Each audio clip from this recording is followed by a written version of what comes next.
महर्षि में ही उपदेशामृत से परमाराध्य सदगुरु महाराज की अमृतमय वाणी प्रवचन संख्या 21। गुरु का वचन और अपना अभ्यास चाहिए। बंदो गुरुपद कंज कृपा सिंधु नर रूप हरि, महामोह तम पुंज जासु बचन रवि कर निकरा। प्यारे लोगों, हम लोग सप्ताह में एक बार प्रति रविवार को इसी समय बराबर इस सत्संग हॉल में मिला करते हैं और हम लोगों की यही कामना रहती है कि हम लोग सत्संग वचन को पुस्तकों के द्वारा और जो लोग कुछ कह सकते हैं वे मौखिक भी कुछ लोगों को सुनाया करें, जो संतमत संबंधी हो। संत मत में ईश्वर भजन करने के लिए बहुत ताकीद की गई है। ईश्वर का भजन सुमरन से होता है, ध्यान से होता है। सत्संग सत्य से मिलने को कहते हैं। जो सत्य है वह कभी असत्य नहीं होता, वह अस्थिर होता है। संसार में अस्थिर पदार्थ कुछ नहीं। संतों की पुस्तकों से जानने में आता है कि अस्थिर पदार्थ परमात्मा है। संत लोग परमात्मा को पाने का मार्ग बताते हैं। संत लोग परमात्मा को पाने का मार्ग बताते हैं। सत्संग में हम लोगों को कहा गया है कि सुमरन करो और ध्यान करो। सुमरन में मौखिक सुमरन जो गुरु बताते हैं, सुमरन में मौखिक सुमरन जो गुरु बताते हैं, उपांशु भी करो और मानस भी करो।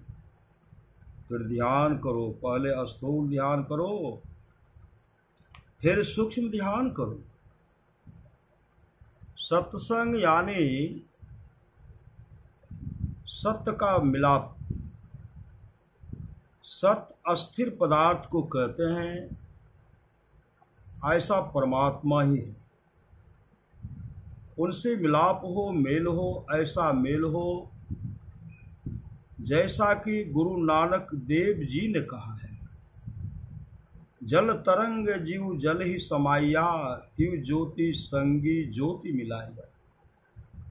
कहु नानक भ्रम कटे की वारा, बहुरिन होइए होइए जौला जियो। गुरु नानक देव जी या कबीर साहब के वचन में है, जौ जल में जल पैस तो निकसे, यों ढूरी मिला जुला है। इस तरह का मेल होना चाहिए। यह तो गुरु के बताए हुए यत्न से और अपने अभ्यास से लोग प्राप्त करते हैं। गुरु का वचन और अपना अभ्यास चाहिए। गुरु के वचन में जो यत्न है वह यत्न सुमरन का है और ध्यान का है। सुमरन जो गुरु बतावें, हमारे गुरु सुमरन के लिए गुरु शब्द बताए। इसकी वजह भी बताए कि संसार में जितने काम होते हैं गुरु के सिखाए से होते हैं।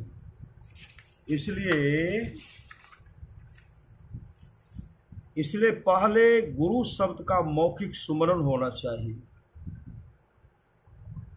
मौखिक के बाद उपांशु होना चाहिए। उपांशु में केवल अपना कान सुने, दूसरे नहीं सुने। उसके बाद मानस सुमरन होता है। यह सब सुमरनों का राजा है।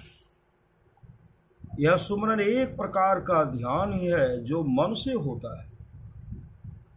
सुमिरन सुरत लगाई कर, मुखते कछु न बोल, बाहर का पट देई कर, अंतर का पट अंदर का पट खोल। संत कबीर साहब।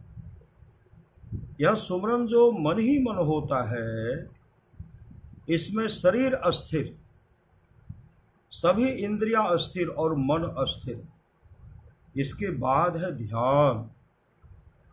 चित्तवृत्ति को एक तरफ करने को ध्यान कहते हैं। एक ही एक पर लगाकर रखना ध्यान है। जो अनोन्यान है उसमें लगाओ, वह बिंदु है। वह बिंदु है, उसका स्थान है, परिमाण नहीं। यह उत्तम ध्यान है।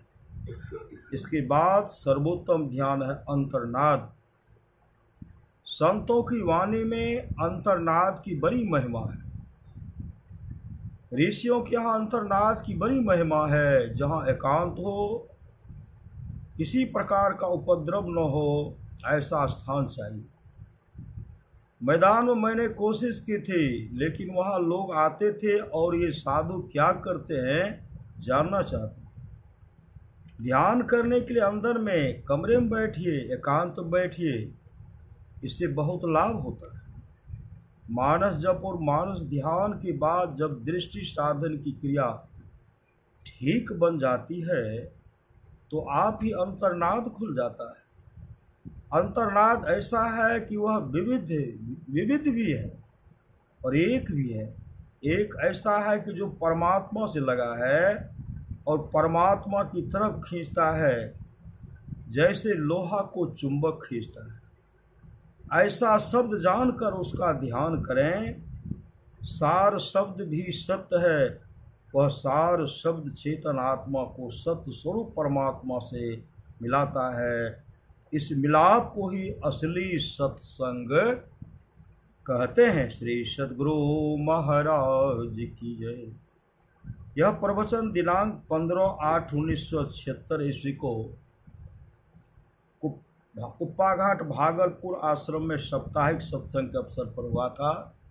श्री सद्गुरु महाराज की जय। सुक्तिकर कर्णधारं गुरुं प्राप्य तद्वाक्यं प्लवदृढम् अभ्यास वासना सत्तया तरन्ति भवसागरम्। योग सिखोपनिषद। अर्थ गुरु को कर्णधार